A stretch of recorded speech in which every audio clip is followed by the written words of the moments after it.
जब जीवन में हर दरवाजा बंद हो जाए, जब मेहनत के बाद भी मिलती हो केवल निराशा, जब अपना भी पराया बन जाए और आंसुओं की धार थमने का नाम न ले, तब एक माँ होती है जो अपने संतोष से तुम्हारे जीवन को भर देती है।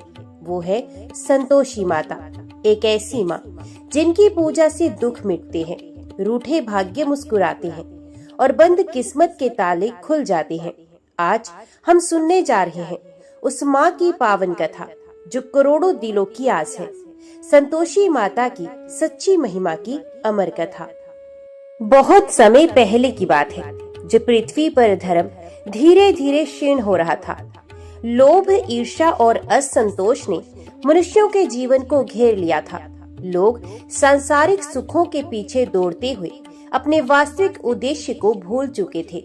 दया, प्रेम और संतोष जैसी भावनाएं जो किसी समाज को सच्चा बना सकती थी, कहीं खोती जा रही थी। उसी कालखंड में जब स्वर्गलोक में देवगण चिंतित हो रहे थे कि कलयुग का प्रभाव जनमानस को कैसे भटकाता जा रहा है, तभी एक अद्भुत दिव्य तेज से संतोषी माता प्रकट हुई। वे थी भगवान गणेश की पुत्री, संतोष और समर्पण की देवी। उनकी आकृति तेजस्वी थी, परंतु उनकी दृष्टि अत्यंत करुणामयी। उनके हाथ में कलश था जो अन्न और अमृत से भरा था। उनके दूसरे हाथ में त्रिशूल था जो अधर्म से लड़ने की शक्ति का प्रतीक था। माता का रूप ऐसा था जो देखे वही शांति और संतोष से भर जाए।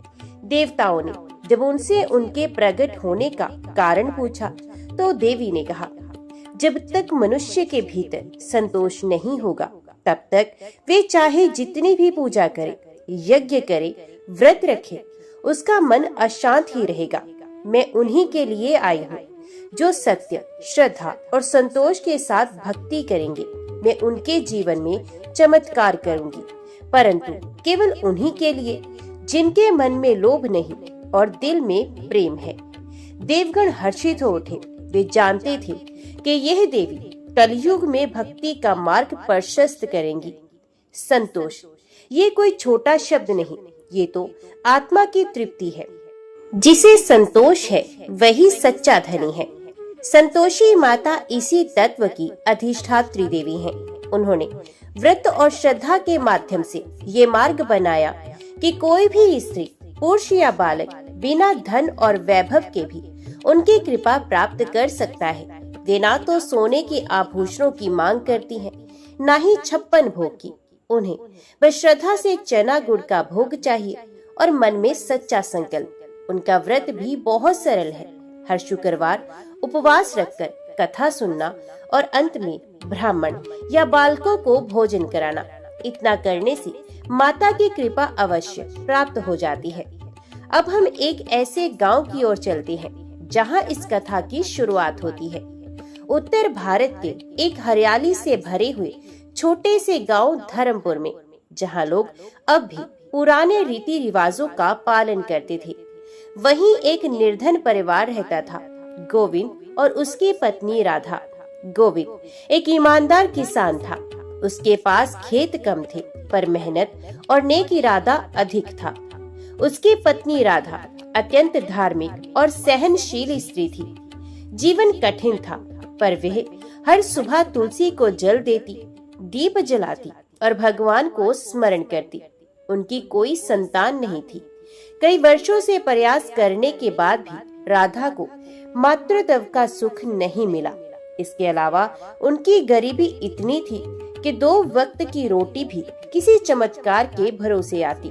परंतु एक बात विशेष थी, राधा का विश्वास। जब सब ओर से हताशा घेर रहती, तब भी वे यही कहती, जिस दिन सच्चे मन से कोई देवी माँ की भक्ति करूंगी, उस दिन सब कष्ट कट जाएंगे।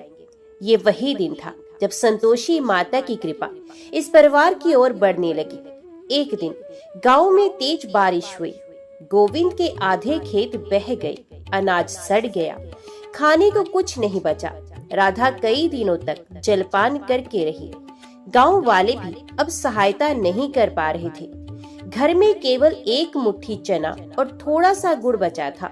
तभी राधा ने पहली बार संतोषी माता के व्रत के बारे में सुना। गांव की वृद्धा दादी सरस्वती, जिनकी दृष्टि कमजोर थी पर अनुभव गहरा था, वह बोली, बिटिया, जब सब ओर से निराशा हो जाए तो संतोषी माता को पुकारो, वे जल्दी प्रसन्न होती हैं। शुक्रवार को व्रत करो, चने गुड़ से भोग लगाओ और मन में एक भी असंतोष की भावना ना लाओ। देखना, माता सब दे देंगी, सुख, संतान और सम्मान। राधा की आंखों में आशा की चमक आ गई। उसी रात उसने माता से व्रत का संकल्प लिया। शुक्रवार आया, राधा ने स्नान कर पूजा स्थान को सजाया।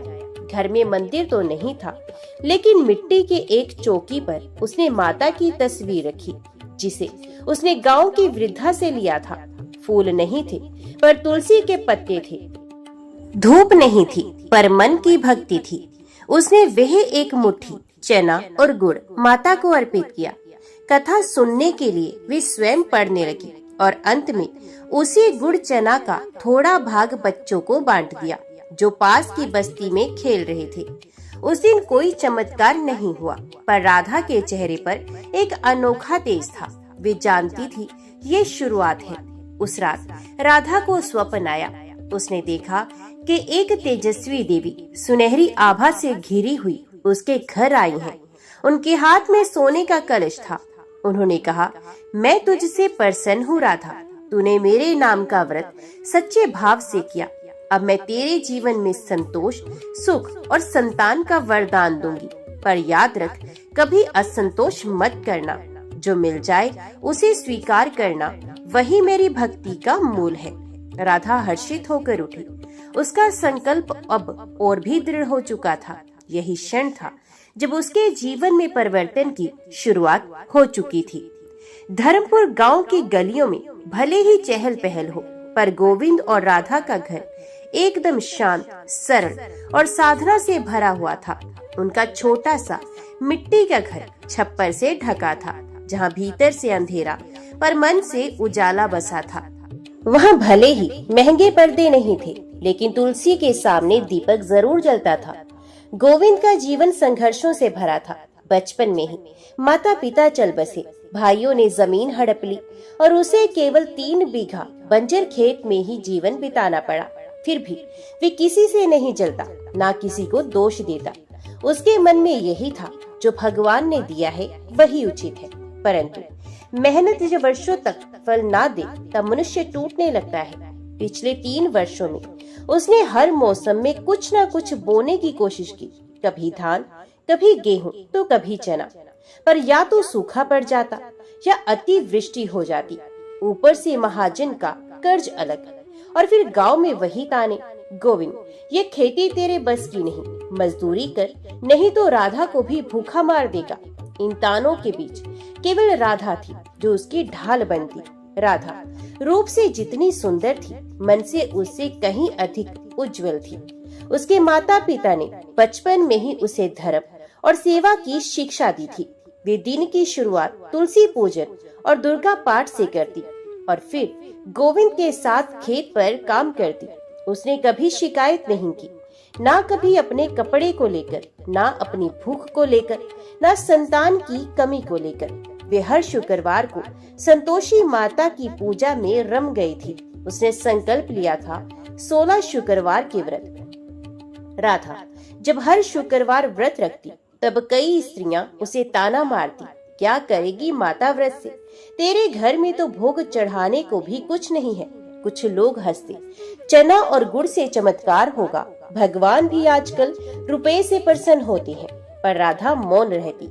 उसने माता से मन ही मन प्रार्थना की, माता आप ही मेरी लाज रख लेना, लोग चाहे जो कहे, मेरा विश्वास अडिग रहेगा। गोविंद को भी पत्नी की श्रद्धा पर कभी संदेह नहीं हुआ। वे कभी कभी स्वयं ही माता की कथा में बैठता और उसी दिन से उसकी आंखों में आशा लौटने लगी।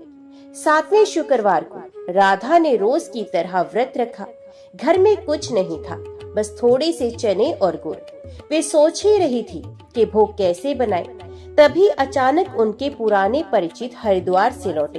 उन्होंने कहा, बहन राधा, मैं हरिद्वार से आ रहा हूँ, माँ गंगा के दर्शन करने गया था।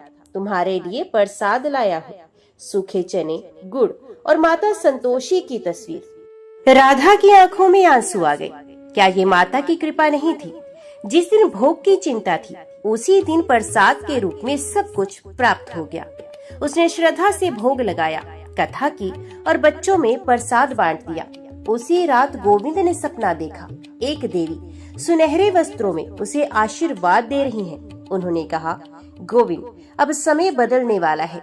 तू और राधा मेरे सच्चे भक्त हो। मैं तुम्हारे घर में बरकत भेज रही हूँ। बस लोभ मत करना, जो मिले उसी में संतुष्ट रहना। अगले दिन गांव में तहसील से एक अधिकारी आया।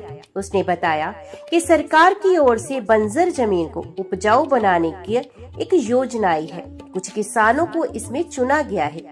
गोविंद भी उनमें से एक था। उसके खेत में मुफ्त में खाद, बीज और सिंचाई के लिए पंप दिया गया। ये सब कुछ वर्षों में पहली बार हो रहा था। गोविंद स्तब्ध था। ये कैसे हुआ? राधा मुस्कुराई। ये माता की कृपा है। वे देख रही है और उनके पास देर है, अंधेर नहीं। धीरे धीरे गांव के लोग भी इस परिवर्तन को देख रहे थे। गोविंद का खेत हरियाली से भरने लगा। चने की पहली फसल इतनी अच्छी हुई कि गोविंद का कर्ज उतर गया। राधा ने उसी चने का भोग माता को चढ़ाया। अब वही स्त्रियां जो पहले हंसती थी, वो राधा से कहती, बहन, हमें भी व्रत की विधि बता दो। हम भी माता की कृपा पाना चाहते हैं। राधा अब किसी से घृणा नहीं करती। उसने सबको विधि सिखाई और यहाँ तक के गांव के चौपाल में हर शुक्रवार माता की सामूहिक कथा शुरू हो गई। 16वें शुक्रवार को राधा ने विशेष पूजा की। उसने मन से माता से प्रार्थना की, हे माता, मैंने 16 शुक्रवार पूरे किए हैं। आपने हर परीक्षा में मेरी रक्षा की है। अब एक अंतिम विनती है, मुझे संतान दे दो ताकि मैं तुम्हारे नाम का यश आगे बढ़ा सकूं। माता की कृपा देर नहीं करती। कुछ ही महीनों में राधा गर्भवती हो गई। गांव में ये खबर प्रसन्नता की लहर की तरह फैल गई। हर ओर यही बात होने लगी, संतोषी माता सच्ची देवी है। राधा गोविंद की भक्ति का फल सबके सामने है। राधा के गर्भवती होने के समाचार ने न केवल उसके घर को बल्कि पूरे गांव धर्मपुर को आलोकित कर दिया था। जहां कभी वे उपहास का पात्र बनी थी, आज वहां से लोगों की श्रद्धा का केंद्र बन चुकी थी। परंतु भक्ति का मार्ग आसान नहीं होता। जैसे जैसे माता की कृपा बढ़ती है, वैसे वैसे परीक्षा भी गहरी होती जाती है। राधा के गर्भवती होने के कुछ सप्ताह के बाद ही गोविंद की तबीयत बिगड़ गई। पेट में काम करते हुए उसे तेज बुखार हो गया। गांव के वैद्य ने बताया कि ये संधि ज्वर है, जो शरीर को कमजोर करता है और महीनों तक चल सकता है। अब खेत का काम रुक गया, आय का स्रोत थम गया। राधा, जो स्वयं गर्भवती थी, दिन रात गोविंद की सेवा करने लगी। उसने अपनी पूजा पाठ का क्रम भी नहीं छोड़ा। हर शुक्रवार को वे भक्ति से माता की कथा करती, भोग लगाती और फिर घर में बचा खुचा भोजन खाकर विश्राम करती। गांव के कुछ स्त्रियों ने कहा, अब तो तू गर्भवती भी है, गोविंद भी बीमार है, ऐसे में व्रत करना छोड़ दे, शरीर को आराम दे। पर राधा ने मुस्कुराकर उत्तर दिया, जिसने मुझे ये सौभाग्य दिया है, उसकी सेवा और व्रत कैसे छोड़ दूं? माता मुझे शक्ति देंगी और मैं आगे बढ़ती रहूंगी। घर की स्थिति ऐसी हो गई कि लकड़ी जलाने को भी कुछ नहीं था। राधा गांव की सूखी टहनियां बटोरती और चूल्हा जलाती। एक दिन तो ये स्थिति आ गई कि चने और गुड़ भी खत्म हो गए। अब व्रत के दिन केवल 1 लोटा जल और तुलसी का पत्ता ही रह गया था। अब शुक्रवार को राधा ने माता से कहा, माता, आज मेरे पास आपको चढ़ाने के लिए कुछ भी नहीं है, पर मेरी श्रद्धा कम नहीं है। ये जल और तुलसी मेरी आत्मा से निकला हुआ भोग है, स्वीकार कीजिए। उस दिन व्रत बिना भोग के ही पूरा हुआ, पर राधा की आंखों में संतोष था। और उसी रात चमत्कार हुआ। रात्रि के तीसरे पहर राधा के घर की दहलीज पर कोई दस्तक हुई। जब उसने दरवाजा खोला तो वहाँ कोई नहीं था, पर जमीन पर एक पोटली रखी थी। उसने उठाकर देखा, उसमें चने, गुड़, गेहूं का आटा, कुछ घी और एक पत्र था। पत्र में लिखा था, बेटी राधा, तेरा भाव देखकर मैं प्रसन्न हूँ। ये तेरा प्रसाद है, अपने पति को भी खिला और स्वयं भी खा। अब तुझे किसी भी चीज की कमी नहीं होगी। राधा की आंखों से अश्रु बहने लगे। उसने वे सब कुछ माता को अर्पित किया, भोग बनाया और फिर गोविंद को पहली बार 7 दिन बाद भोजन कराया। उसी रात गोविंद का बुखार उतर गया। उसका चेहरा हल्का हल्का दमकने लगा। राधा के गर्भ के 7वें महीने में शरीर बेहद कमजोर हो गया था। घर में कोई स्त्री सेवा करने नहीं आती थी, क्योंकि गांव की अधिकतर स्त्रियां अभी राधा से ईर्ष्या रखती थी। कुछ तो कहती, पता नहीं किस देवी की पूजा करती है, कोई पुराना जादू टोना ना हो। कुछ पुरुष कहते, ऐसी औरतें परिवार को भ्रम में डाल देती हैं। गोविंद को भटकाकर व्रत पूजा में लगा दिया। अब देखो, बीमारी से मरते मरते बचा। राधा को ये सब सुनकर दुख होता, परंतु वे सब कुछ संतोषी माता के चरणों में समर्पित कर देती। हे माता, आप ही जानो कौन अपना है कौन पराया, मैं तो आपकी हूँ। गर्भ के 9वें महीने में जब प्रसव की घड़ी आई तो गांव के दाइयों ने आने से इनकार कर दिया। राधा की पीड़ा बढ़ती गई। रात का समय था, गोविंद अकेले था और कोई सहायता नहीं मिल रही थी। गोविंद ने रोते हुए माता को पुकारा, हे संतोषी माता, मेरी राधा की रक्षा करो। आपने उसकी हर परीक्षा में साथ दिया है, अब सबसे कठिन समय है, अब उसे अकेला मत छोड़ना। वे जैसे ही माता की तस्वीर के आगे गिरा, तभी चमत्कार हुआ।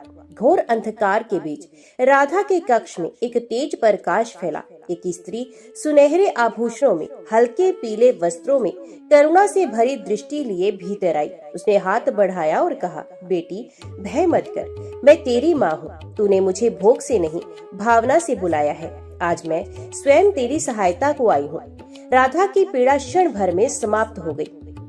कुछ ही देर में एक तेजस्वी बालक का जन्म हुआ। जब गोविंद भीतर पहुंचा, उसने देखा राधा के पास एक दिव्य स्त्री खड़ी है और उनकी गोद में नवजात शिशु है। पर पल भर में वे स्त्री स्वर्ण प्रकाश में बदलकर ओझल हो गई। दीवार पर माता संतोषी की तस्वीर मुस्कुराती हुई प्रतीत हो रही थी। राधा और गोविंद ने बालक का नाम रखा धैर्य, क्योंकि ये उसी गुण का प्रतिफल था। गांव में ये खबर आग की तरह फैल गई। अब वे सभी लोग जो राधा का उपहास करते थे, उसके द्वार पर आकर नतमस्तक हो रहे थे। धर्मपुर गांव की सुबह अब वैसी नहीं रही थी जैसे पहले हुआ करती थी। जहां पहले लोगों के चेहरे पर चिंता की लकीरें होती थी, अब वहां उम्मीद की रेखाएं थी। गोविंद और राधा की जीवन गाथा एक उदाहरण बन चुकी थी कि श्रद्धा, विश्वास और संतोष से कितना बड़ा परिवर्तन संभव है। राधा के पुत्र जन्म और संतोषी माता की दिव्य दर्शन की बात पूरे गांव में फैल गई। अब जो लोग राधा का व्रत और उसकी श्रद्धा का उपहास करते थे, वे चुपचाप हर शुक्रवार को उसके आंगन में आने लगे। कुछ वृद्ध महिलाएं कहती, बिटिया तू हमें भी माता की व्रत विधि बता दे, अब हमें भी संतोष चाहिए। राधा सभी को प्रेम से समझाती, उन्हें कथा सुनाती और कहती, माता किसी भोग या दिखावे से नहीं, केवल सच्चे संकल्प से प्रसन्न होती हैं। चना गुड़ का भोग और मन में संतोष, बस यही चाहिए उन्हें। एक शुक्रवार राधा ने प्रस्ताव रखा, क्यों ना हम सभी स्त्रियां मिलकर इस बार सामूहिक व्रत रखें और माता की कथा एक साथ गांव की चौपाल में सुने। गांव के बुजुर्ग और स्त्रियां सभी तैयार हो गए। गांव के मंदिर के पास स्थित पुराने पीपल की छांव के नीचे एक चटाई बिछाई गई। वहां एक सुंदर चौकी सजाई गई, जिस पर राधा ने संतोषी माता की तस्वीर रखी, चना गुड़ का भोग बनाया, दीप जलाए और 16 स्त्रियों के साथ मिलकर माता की कथा का पाठ किया। जिस वातावरण में सभी केवल दुनियादारी की बातें होती थी, अब वहाँ जय संतोषी माता की ध्वनि गूंजने लगी। कथा के दिन ही गांव के पुराने कुएं से वर्षों बाद मीठा पानी निकलने लगा। ये वही कुआं था जो पिछले 5 वर्षों से सूख चुका था और अब उपयोग में नहीं लाया जाता था। लोग ये देखकर चौंक गए। गोविंद के वृद्ध ताऊ बोले, ये माता की कृपा है। कथा होते ही कुएं का जल पावन हो गया। अब हर शुक्रवार ये प्रथा बन गई कि गांव की महिलाएं संतोषी माता की कथा करती, भोग बनाती और अंत में कन्याओं को भोजन कराती। राधा ने एक छोटी सी पुस्तिका लिखवाना शुरू किया, संतोषी माता की व्रत कथा और विधि। गांव के स्कूल के मास्टर जी ने उसमें कथा, आरती, व्रत नियम और राधा की आप बीती भी जोड़ दी। ये पुस्तिका अब पास के गांव में भी जाने लगी। राधा स्वयं जाकर स्त्रियों को सिखाती कि माता का व्रत कैसे करना है, कौन कौन सी बातों का ध्यान रखना चाहिए, जैसे कि खट्टा नहीं खाना, लोभ नहीं करना और सच्चे भाव से प्रार्थना करना। एक दिन गांव के बुजुर्ग और राधा गोविंद बैठे थे। गांव में लोग कहने लगे, अब जब माता स्वयं प्रकट होकर राधा को दर्शन दे चुकी हैं और उनका नाम गांव गांव में फैल रहा है, तो क्यों ना हम यहाँ उनका एक मंदिर बनवाएं। राधा की आंखें चमक उठी और वे बोली, माता जहाँ चाहेंगी वही स्थान मिलेगा। हम सब मिलकर श्रमदान करेंगे, चंदा इकट्ठा करेंगे और एक छोटा सा मंदिर बनाएंगे जहाँ रोज दीपक जलेगा और हर शुक्रवार व्रत कथा होगी। रात में राधा को स्वप्न आया, वही दिव्य माता प्रकट हुई। उनके हाथ में त्रिशूल, करुणामयी मुस्कान और चमकते नेत्र। माता बोली, बेटी मेरा स्थान उस पीपल वृक्ष के पास बनवाओ जहाँ तुमने पहली बार सामूहिक कथा की थी, वहीं मेरा वास रहेगा और जो भी वहाँ सच्चे भाव से व्रत करेगा उसे मेरी कृपा प्राप्त होगी। सुबह राधा ने ये स्वप्न सबको बताया। उसी दिन गांव के पंचायत ने तय किया मंदिर वहीं बनेगा। गांव के लोग, पुरुष और महिलाएं मिलकर मंदिर निर्माण में जुट गए। कोई ईंट लाता, कोई चूना, कोई मिट्टी तो कोई पानी। राधा और गोविंद ने अपनी फसल का एक बड़ा हिस्सा मंदिर निर्माण में समर्पित किया। 3 महीने के भीतर पीपल के नीचे एक सुंदर सा मंदिर बन गया। वहाँ माता की मूर्ति स्थापित की गई, जो हाथ में कलश, त्रिशूल और सामने चने गुड़ का भोग लिए थी। मंदिर स्थापना का दिन शुक्रवार रखा गया। सुबह से ही गांव में उत्सव का माहौल था। स्त्रियां सर पर कलश लेकर माता का गीत गाती आई। पुरुषों ने ढोल मंजीरे बजाए, बच्चों ने पुष्प वर्षा की।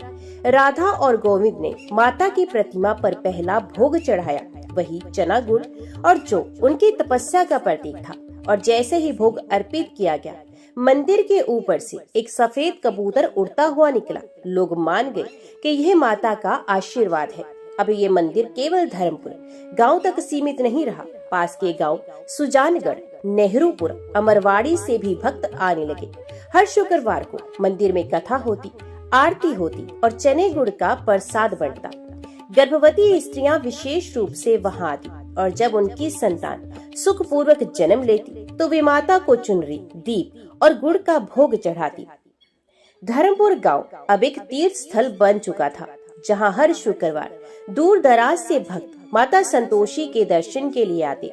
मगर जैसे हर भोर के साथ धूप छांव होती है, वैसे ही हर पुण्य कार्य के साथ परीक्षा की आंधियां भी चलती हैं। राधा और गोविंद की लोकप्रियता और श्रद्धा का बढ़ता प्रभाव कुछ लोगों को खटकने लगा था, खासकर उन लोगों को जो पहले इनकी आलोचना करते थे। गांव के ही एक पुराना महाजन था, भैरव शाह। वे धनी मगर घमंडी था। पहले उसकी पूजा गांव में सर्वोपरि मानी जाती थी। लोग उसकी हवेली में जाकर घंटों बैठते, पर अब वही लोग संतोषी माता के मंदिर में जुटने लगे थे। उसके मन में राधा और गोविंद के लिए जलन पलपने लगी। ये क्या, अब गांव की एक निर्धन औरत देवी बन गई, और वे किसान जिसे हम मजदूरी के लायक भी नहीं समझते थे, वे मंदिर का कर्ता बना फिर रहा है। भैरव शाह ने सोचा, इनका प्रभाव कम करना होगा, नहीं तो मेरा सम्मान मिट्टी में मिल जाएगा। एक दिन भैरव ने गांव की सभा बुलाई और वहां पर ये घोषणा की, मेरे पास सबूत है कि राधा ने माता की मूर्ति को अपने स्वार्थ के लिए स्थापित किया है। मंदिर में चढ़ावे का धन ये लोग अपने घर में रख रहे हैं। ये सुनकर गांव में हड़कंप मच गया। कुछ पुराने जलने वाले लोग इस बात को हवा देने लगे, परंतु गोविंद और राधा मौन रहे। राधा ने कहा, यदि मैंने माता के नाम पर कुछ भी झूठ किया हो तो माता स्वयं मेरी रक्षा न करे। मैं सभा के समक्ष माता के मंदिर में शपथ लूंगी। अगले शुक्रवार पूरे गांव की उपस्थिति में राधा माता के चरणों में गई और हाथ में चना गुड़ लेकर बोली, हे माता, आपने ही मुझे संतान दी, सम्मान दिया और जीवन में प्रकाश भी दिया।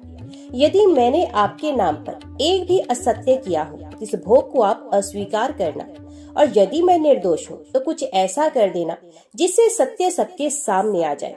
उसने भोग अर्पित किया और फिर सभी ने देखा, मंदिर की ज्योति अपने आप तीव्र हो गई। घंटे अपने आप बज उठे और सामने रखे भोग की थाली से दिव्य प्रकाश निकला। लोग दंग रह गए। भैरव शाह कांपने लगा। वे वहीं पर गिर पड़ा और माता से क्षमा मांगने लगा।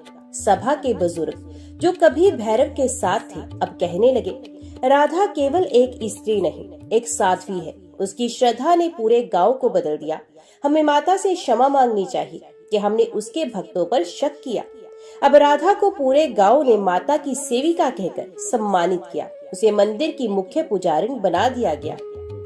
राधा अब गांव के स्त्रियों के लिए एक आदर्श बन गई और वे कहती, यदि राधा जैसी कष्टों को झेलकर भी माता की भक्ति में डटी रही तो हम भी अपने जीवन की पीड़ा को भक्ति में बदल सकते हैं। अब हर शुक्रवार के व्रत के बाद राधा गांव की स्त्रियों को भक्ति, आत्म सम्मान और संयम का पाठ पढ़ाती।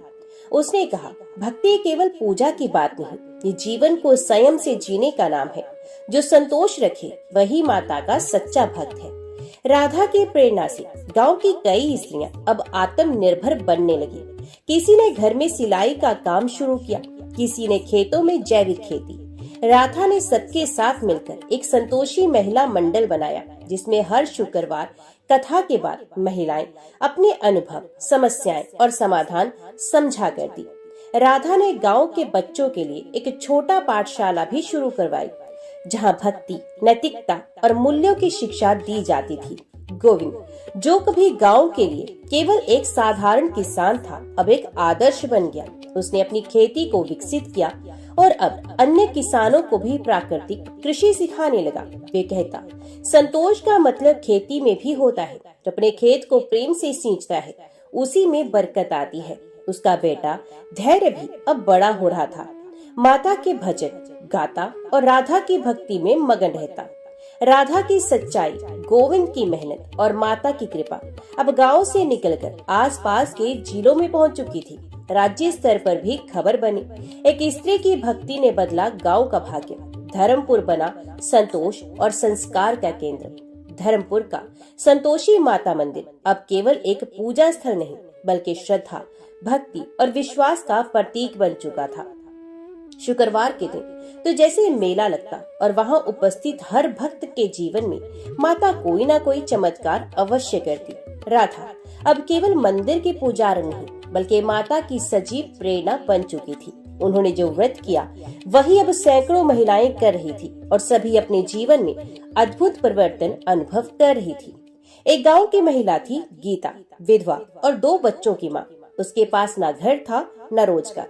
वे दूसरों के घरों में काम कर अपने बच्चों का पेट पालती थी। एक दिन वे राधा से मिलने मंदिर आई और बोली, बहन, मैं अब थक गई हूँ, माता की शरण में आई हूँ, क्या वो मुझे भी अपनाएंगी? राधा ने मुस्कुराकर कहा, माता भेद नहीं करती, उन्हें केवल भावना चाहिए। तू सच्चे मन से व्रत रख, देखना माता तुझे न केवल अन्न देंगी बल्कि आत्म सम्मान भी देंगी। गीता ने 16 शुक्रवार का व्रत शुरू कर दिया। हर शुक्रवार वे अपने हाथों से कुछ चने गुड़ जुटा लाती, भोग लगाती और मंदिर की सीढ़ियां धो देती। गांव के कुछ लोग उसका मजाक उड़ाते, अब ये भी देवी बन गई, पर गीता डटी रही। 11वें शुक्रवार को उसे एक महिला ने अपने घर सिलाई का काम देने का प्रस्ताव दिया। धीरे धीरे काम बढ़ा और 16वें व्रत तक उसने अपने घर में एक छोटा सा कपड़ा बुनाई का केंद्र खोल दिया। उसका बेटा स्कूल में अव्वल आने लगा और बेटी को सरकारी छात्रवृत्ति मिल गई। गीता हर शुक्रवार माता के मंदिर में भक्तों के लिए भोग बनाती और कहती है, माता ने मुझे सम्मान दिया और अब मैं दूसरों को वही सम्मान बांट रही हूँ। पड़ोसी गांव नेहरूपुर में एक 10 वर्षीय बालक रोहित, जो जन्म से ही दृष्टिहीन था, उसकी माता ने संतोषी माता का व्रत करना शुरू कर दिया। उसकी एक ही प्रार्थना थी, हे माता, मेरे पुत्र को संसार का दर्शन करा दो। वे भी सूरज देखे, फूल देखे और आपकी मूर्ति को नमन करे। 14 शुक्रवार तक कुछ नहीं बदला, पर 15वें शुक्रवार की रात जब रोहित की माँ के पास बैठा रोहित माता की आरती सुन रहा था, तब अचानक वे बोला, माँ, दीपक जल रहा है ना? आपकी साड़ी हरी है ना? माँ कांप उठी। वे रोहित को पकड़कर मंदिर में ले गए, जहाँ सभी स्तब्ध रह गए। रोहित अब देख सकता था। ये घटना पूरे क्षेत्र में माता की कृपा का प्रतीक बन गई। माता के मंदिर में दृष्टिहीनों की भीड़ लगने लगी। एक किसान सुदामा, जिसका खेत वर्षों से विवाद में फंसा था, वे भी माता की शरण में आया। उसके केस की सुनवाई एक बार फिर टल चुकी थी और वे हताश था। राधा ने उसे कहा, तू व्रत रख और अपने विरोधी को कोसने के बजाय उसके लिए भी माता से बुद्धि की प्रार्थना कर। सुदामा को ये बात अजीब लगी, पर उसने वही किया। शुक्रवार व्रत करता रहा। 13वें शुक्रवार को उसका विरोधी किसान स्वयं उसके घर आया और बोला, भाई अब बहुत हो गया, चल मंदिर के सामने शपथ लेकर खेत आधा आधा बांट लेते हैं। माता सब देखती है। दोनों ने मंदिर में जाकर भूमि का समाधान कर लिया। राधा अब हर शुक्रवार कथा के बाद ये बात जरूर दोहराती, व्रत सच्चे मन से करना चाहिए, चाहे साधन कम हो, भोग में चना और गुड़ ही चढ़े और व्रत के दिन खट्टा ना खाया जाए। कथा सुनने और सुनाने का नियम है, उसे पूरे मन से करना चाहिए। लोभ, क्रोध और ईर्ष्या से मन को दूर रखना चाहिए। कन्याओं या ब्राह्मणों या बालकों को भोजन अवश्य कराना चाहिए। उन्होंने कहा, जो ये नियम अपनाता है माँ तो उसे कभी खाली नहीं लौटाती। वे दुख चाहे कितना भी बड़ा क्यों ना हो पिघल जाता है। एक वृद्धा शारदा देवी जो पुत्र की मृत्यु के बाद मानसिक रूप से टूट चुकी थी और हर रात डरावने स्वप्न देखती थी, वे भी माता की शरण में आई। उनकी हालत ऐसी थी कि वे बोलना तक भूल गई थी। राधा ने उन्हें हर शुक्रवार मंदिर में आने को कहा। वे चुपचाप आरती में बैठती और धीरे धीरे कथा को सुनती। 9वें शुक्रवार को वे अचानक उठी और बोली, माता ने मेरे पुत्र को स्वर्ग में सुखी देखा है, मुझे अब डर नहीं लगता। उस दिन के बाद उन्होंने कभी डर का नाम नहीं लिया। वे गांव की अन्य वृद्धाओं को अब भजन सिखाती हैं। एक स्त्री की टूटी शादी माता के व्रत से जुड़ी कथा सुनकर जुड़ गई। एक व्यापारी जो कर्ज में डूबा था, व्रत के बाद व्यापार में लाभ पाने लगा। एक बांझी स्त्री जिसने हर शुक्रवार मंदिर में तुलसी के पौधे लगाए, उसे जुड़वा पुत्र रतन की प्राप्ति हुई। अब मंदिर में हर शुक्रवार एक व्रत रजिस्टर रखा गया था, जिसमें भक्त अपने नाम, व्रत संख्या और अनुभव लिखते थे। इन अनुभवों से प्रेरणा पाकर लोग अन्य गांवों से चलकर आते और कहते, हमने सुना है माता यहाँ जीवित रूप से कृपा करती हैं, हमें भी उनके चरणों में स्थान दीजिए। धर्मपुर का संतोषी माता मंदिर अब एक आस्था की जलती ज्योति बन चुका है। हर शुक्रवार वहाँ मेला लगता, भक्तगण दर्शन के लिए दूर दूर से आते और राधा से व्रत विधि सीखते। राधा का जीवन अब शांति और संतोष से भरा लगने लगा था, परंतु माँ के भक्त को तभी पूर्ण माना जाता है जब वे सबसे कठिन परीक्षा से होकर गुजरे। और अब राधा के जीवन में वही परीक्षा दस्तक दे रही थी, सबसे गहरी, सबसे पीड़ादायक, लेकिन सबसे दिव्य। राधा और गोविंद का पुत्र धैर्य अब 12 वर्ष का हो चुका था, तेजस्वी, भक्त और माता का प्रिय बालक। मगर एक दिन खेलते खेलते वे अचानक बेहोश हो गया। वैद्य को बुलाया गया और उसने कहा, शरीर में अंदरूनी कमजोरी है, ये कोई गंभीर रोग है, संभव है कोई पुराने जन्म का प्रभाव हो। राधा का संसार जैसे थम गया। वे जो माता की कृपा का प्रतीक था, आज वही मृत्यु की ओर बढ़ रहा था। कुछ लोग कहने लगे, देखो माता के भक्त को भी संकट से मुक्ति नहीं, क्या उसकी भक्ति व्यर्थ गई। कुछ ईर्ष्यालु लोग कहते, शायद माता अब उससे रुष्ट हो गई है, वरना भक्त का पुत्र कैसे बीमार होता। ये वही समाज था जिसने राधा को देवी की सेविका कहा था, अब वही उसे कटघरे में खड़ा कर रहा था। गोविंद जो अब तक चट्टान की तरह था, राधा से बोला, राधा क्या माता ने हमें छोड़ दिया है?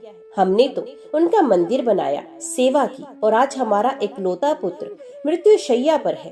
राधा ने कुछ नहीं कहा, वह चुपचाप धैर्य के पास बैठी, उसके माथे पर हाथ रखा और मन ही मन माता को पुकारने लगी। राधा ने निश्चय किया, वे फिर से 16 शुक्रवार का व्रत करेंगी अपने पुत्र के लिए। इस बार न केवल व्रत करेंगी, बल्कि हर शुक्रवार एक कन्या को, एक बालक को भोजन भी कराएंगी, भले ही उसके पास कुछ न बचे। धैर्य का शरीर कमजोर होता गया, पर राधा का संकल्प और मजबूत होता गया। उस दिन राधा ने कथा समाप्त की, भोग लगाया और मंदिर में बैठकर रोने लगी। तभी मंदिर के द्वार से एक वृद्धा आई, फटी साड़ी में, पर चेहरे पर था तेज। वही बोली, बेटी आज तो मुझे भोग देगी। राधा ने आदर से उन्हें बिठाया, बचा खुचा चना गुड़ दिया और स्वयं भूखी रह गई। वृद्धा ने आशीर्वाद दिया, तेरे पुत्र को माता ने बचा लिया है, तू सिर्फ विश्वास बनाए रख। राधा ने जैसे ही सर उठाया, वृद्धा जा चुकी थी। 15वें शुक्रवार की रात, धैर्य की सांसें अब धीमी हो चुकी थी। वैद्य ने कहा, अब केवल चमत्कार ही उसे बचा सकता है। राधा, गोविंद और सारा गांव माता के मंदिर में जमा हुआ। सबने एक स्वर में आरती गाई। तभी राधा मूर्ति के आगे गिर पड़ी। उसकी आंखों से आंसू बह रहे थे और वह बोली, हे माता, मैंने तुझे कभी प्रश्न नहीं किया, पर आज माँ बनकर पूछ रही हूँ, क्या तू मेरी गोद सोनी कर देगी? मंदिर में अचानक तेज प्रकाश फैल गया। माता की मूर्ति से दिव्य आभा निकलने लगी। सभी ने देखा, धैर्य, जो घर में मृत पाई पड़ा था, धीरे धीरे उठकर बैठ गया। उसने आंखें खोली और बोला, माँ, माता मेरे पास आई थी। उन्होंने कहा, तू माता की गोद में है, डर मत, अब तुझे लंबा जीवन मिलेगा।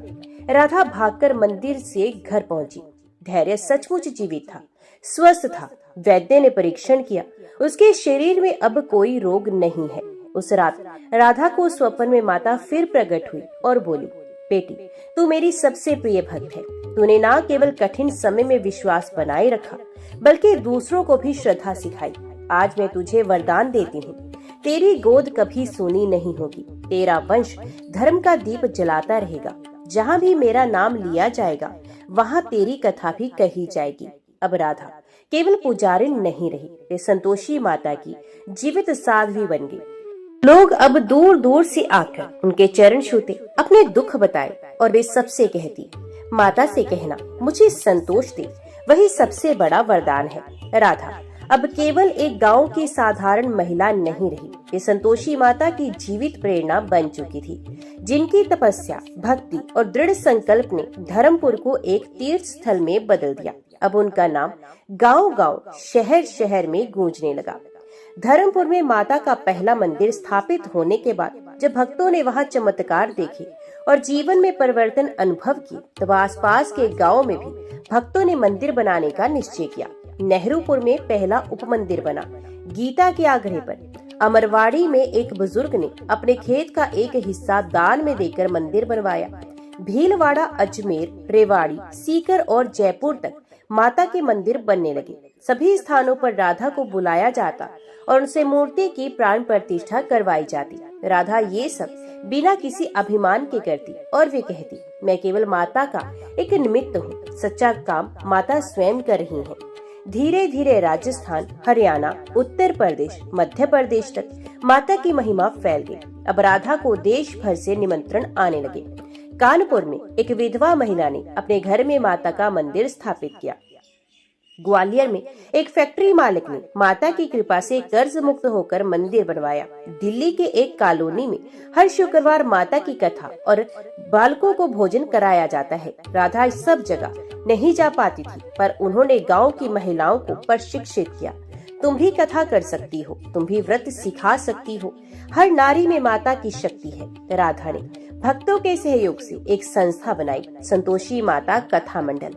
इसमें गांव-गांव की स्त्रियां जुड़ी। उन्होंने ये प्रण लिया कि हर शुक्रवार को सामूहिक कथा होगी, गरीब बच्चों को भोजन कराया जाएगा, नारी शिक्षा और स्वावलंबन को बढ़ावा दिया जाएगा, लोभ, क्रोध, ईर्ष्या, तिरस्कार जैसे दुर्गुणों से समाज को मुक्त किया जाएगा।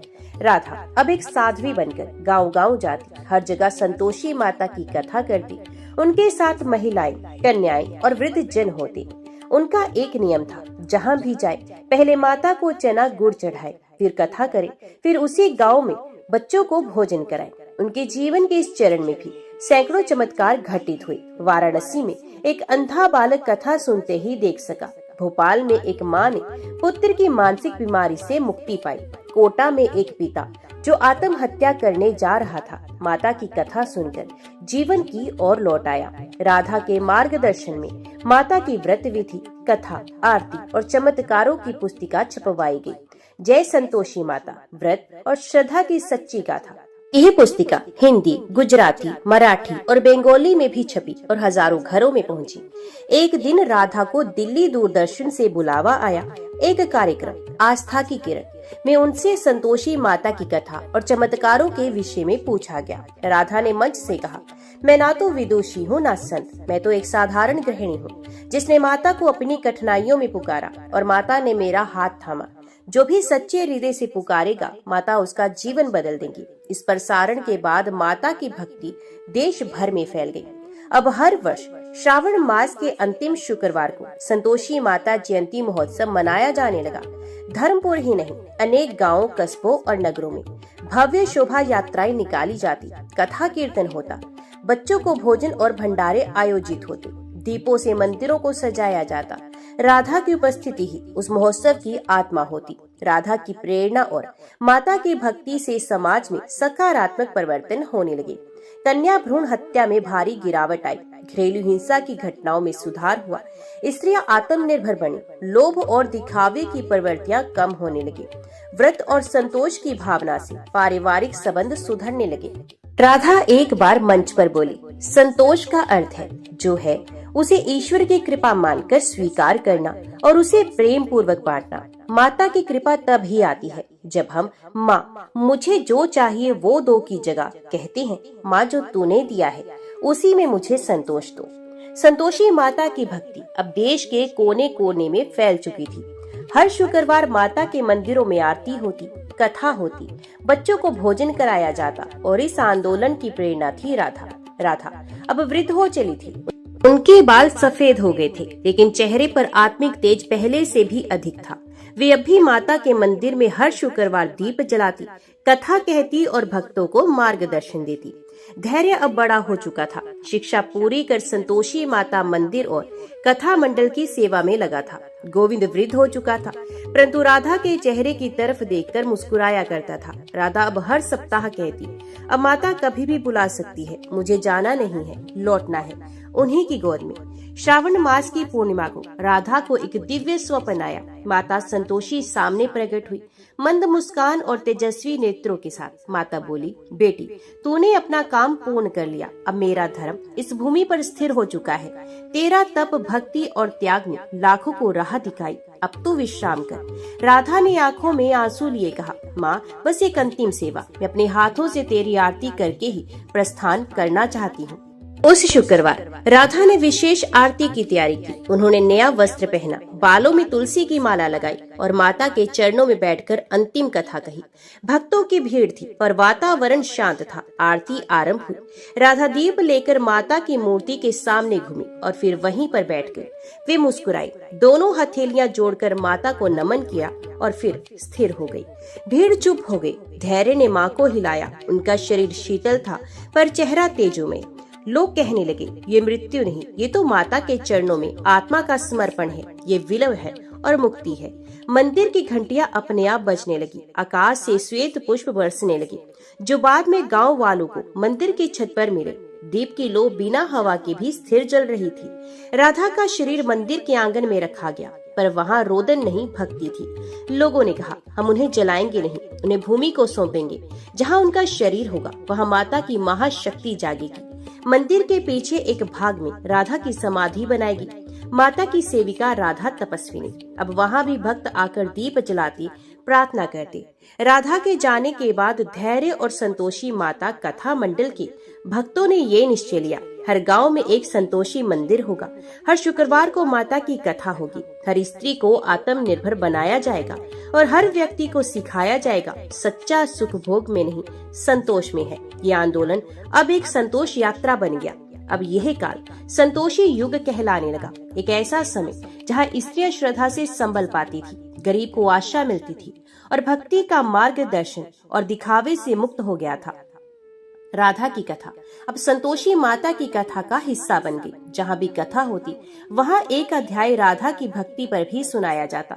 एक वृद्ध भक्त ने कहा, राधा का जाना हमें माता से और जोड़ गया। उन्होंने सिखाया कि भक्ति का अर्थ है सेवा, व्रत का अर्थ है विश्वास और संतोष का अर्थ है ईश्वर की इच्छा को प्रेम से स्वीकारना।